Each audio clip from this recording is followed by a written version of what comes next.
Pierre-Étienne Labo est professeur en ingénierie nucléaire et fiabilité et sûreté à l'École polytechnique de Bruxelles. Il participe également au master spécialisé interuniversitaire en génie nucléaire, en collaboration avec le Centre d'études de l'énergie nucléaire à Mol. Ses recherches portent notamment sur la modélisation probabiliste de la sûreté et des performances de systèmes énergétiques, et sur l'analyse des données nucléaires nécessaires au développement du projet de réacteur de recherche MIRA. Il a exercé divers mandats d'évaluation et de conseil au sein d'instances nucléaires. Bonjour à tous, aujourd'hui nous avons la chance de recevoir le professeur Pierre-Étienne Labo pour nous parler de la place du nucléaire dans la transition énergétique. Bonjour professeur. Bonjour Jeanne. Le Parlement européen a décidé de classer l'énergie nucléaire comme source d'énergie renouvelable. Ça peut être étonnant. Comment est-ce qu'on peut justifier ce classement ? Oui, c'est effectivement quelque chose qui peut être étonnant de prime abord parce que l'énergie nucléaire a parfois eu assez mauvaise presse. Mais en fait, le premier élément qui justifie complètement ce classement, c'est le fait que la production d'électricité par voie nucléaire est le moyen le plus décarboné qui existe et en même temps pilotable pour produire de l'électricité. On a vraiment un taux d'émission de CO2 équivalent, c'est-à-dire qui tiennent compte de l'ensemble du cycle de vie d'une centrale, de sa construction à son démantèlement, en passant par l'extraction du minerai, la fabrication du combustible. Pour l'ensemble, ce sont des chiffres qui ont été donnés par le GIEC dans un de leurs rapports il y a quelques années, le nucléaire se trouve tout en haut du classement des meilleures formes de production d'électricité, avec vraiment un bilan très très bas au niveau des émissions. Et donc c'est un point qui est extrêmement important dans le contexte de changement climatique que l'on connaît aujourd'hui. Alors, cet élément-là est important. Production d'électricité qui peut se faire de manière décarbonée. Un avantage aussi par rapport à pas mal d'autres formes décarbonées, c'est que la production par des centrales nucléaires est pilotable, c'est-à-dire qu'on ne dépend pas des aléas météorologiques pour pouvoir produire. On a une possibilité, quand on le souhaite, de pouvoir le faire. Et bien sûr, il y a un élément qui est peut-être ce qui est encore un petit peu le point faible au niveau du nucléaire aujourd'hui pour assurer une complète durabilité, c'est-à-dire quelque chose qui fasse quasiment une économie circulaire du nucléaire. Mais les centrales que l'on a aujourd'hui en production ne sont qu'un élément dans l'évolution de ce genre de technologie. On a en développement des réacteurs qui pourraient être disponibles dans, on va dire, 15-20 ans environ, et qui auront la possibilité de créer en quelque sorte leur combustible au fur et à mesure qu'ils en consomment. On appelle ça des surgénérateurs. Ce sont les projets qui sont prévus dans le cadre de ce qu'on appelle la génération 4 des réacteurs. On pourrait utiliser beaucoup plus le combustible, avoir une production de déchets qui soit extrêmement faible, même si ce n'est pas très important ce que l'on a aujourd'hui, et de cette manière-là assurer aussi une utilisation extrêmement poussée des ressources énergétiques que l'on a au travers de l'uranium. Donc voilà, c'est vraiment cette idée-là qui permettrait de boucler complètement la boucle pour assurer à la production d'énergie par voie nucléaire ce statut complet, durable, qu'il reçoit déjà dans la taxonomie aujourd'hui. Merci beaucoup. Les grands détracteurs du nucléaire en Belgique et en Europe et même dans le monde mettent souvent l'accent sur la problématique du traitement des déchets, mais aussi de la pollution des eaux. Est-ce que vous pouvez nous en dire un peu plus sur ces deux points qui peuvent pousser certains pays à sortir du nucléaire ? Oui, alors je pense qu'il faut de toute façon mettre assez rapidement de côté la question de pollution des eaux parce que c'est un problème qui est tout à fait négligeable. On a besoin d'une source froide quand on a une centrale nucléaire et il va y avoir une petite élévation de température qui va être faite mais qui est tout à fait dans des normes qui doivent être respectées par les exploitants et donc on n'a pas de difficulté particulière à ce niveau-là. Tout ce qui est toute l'eau qui est comprise dans les centrales va tout à fait être gérée, devra être gérée par l'exploitant comme un déchet. Probablement que l'impact de l'accident de Fukushima et les grandes quantités d'eau qui ont été nécessaires pour le refroidissement a un petit peu ému à ce niveau-là, mais on reste dans une situation qui est loin d'être problématique. Alors, On a effectivement des déchets qui sont produits au travers du cycle du combustible dans l'utilisation, l'exploitation de centrales nucléaires. C'est un problème qui est assez complexe, il ne faut pas le nier, puisque on a des radioisotopes qui ont une très longue demi-vie qui peut être là. C'est-à-dire, cette demi-vie, c'est le temps qui est nécessaire pour que la moitié des isotopes présents puissent se décomposer en émettant des rayonnements, donc de la chaleur, mais une certaine énergie qui peut être, qui peut conduire à un danger pour la santé humaine. Bien sûr, il y a des approches qui sont à l'étude depuis des dizaines d'années dans tous les pays nucléarisés et qui consistent à essayer de voir s'il est possible de faire un enfouissement géologique des déchets qui auront été préparés, mis dans des containers, le tout bien calfeutré, des galeries très profondes.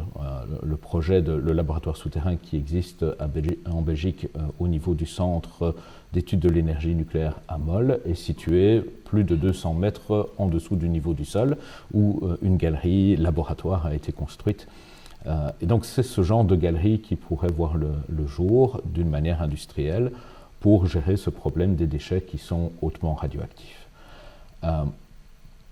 Il faut être conscient aussi du fait que s'il y a une certaine quantité de déchets qui sont présentes, ce n'est pas non plus des quantités qui sont énormes, et c'est en partie la législation qui conduit à avoir des volumes plus importants, puisque la Belgique a décidé, il y a un peu plus de 25 ans maintenant, d'avoir un moratoire sur le retraitement des déchets nucléaires. Donc dans un premier temps d'exploitation des centrales, le combustible qui avait été utilisé était envoyé dans une usine de retraitement en France où on séparait l'uranium et le plutonium du reste, et c'est la petite partie, quelques pourcents seulement, des déchets qui étaient traités tels quels.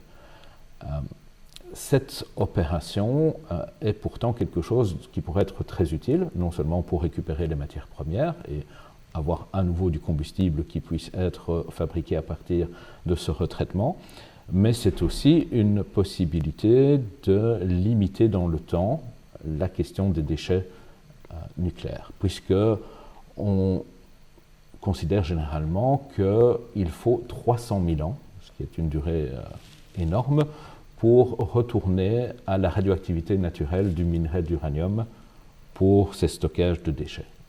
300 000 ans, c'est quelque chose qui dépasse un petit peu tout ce que l'on peut imaginer. Mais on peut réduire d'un facteur important cette durée si on prend la peine de faire ce retraitement. Et si on va au-delà de ce retraitement et que sur les quelques pourcents restants, on va chercher les isotopes qui ont les plus longues demi-vies et qu'on arrive à les transmuter, c'est-à-dire les transformer en d'autres isotopes qui ont des demi-vies beaucoup plus courtes, eh bien la combinaison des deux devrait permettre, dans un laps de temps qu'on espère de l'ordre à nouveau de 15-20 ans au niveau du développement technologique, d'avoir un procédé de gestion des déchets qui mènerait à avoir 300 ans qui seraient nécessaires pour retourner à la radioactivité naturelle du minerai d'uranium. Et donc passer de 300 000 ans, qui est évidemment un gros problème, à 300 ans, pour quelque chose qui peut être enfoui dans des quantités beaucoup plus petites et de manière tout à fait sécurisée dans des couches géologiques profondes, c'est un grand pas pour avoir une solution qui soit tout à fait tenable au niveau des déchets. Merci beaucoup. On voit que le parc nucléaire belge et européen est vieillissant et pourtant on parle de prolonger leur durée de vie. Est-ce que cette prolongation de durée de vie est risquée ? Alors, il est clair qu'on a des centrales qui ont été mises en service en Belgique pour les premières au milieu des années 70 et pour les suivantes entre 1982 et 1985. Donc ce sont des centrales qui ont un certain âge. En même temps, quand on regarde les chiffres de la production d'électricité en Belgique ces dernières années, on se rend compte que le nucléaire contribue encore de manière à peu près systématique à environ 50% de la production d'électricité.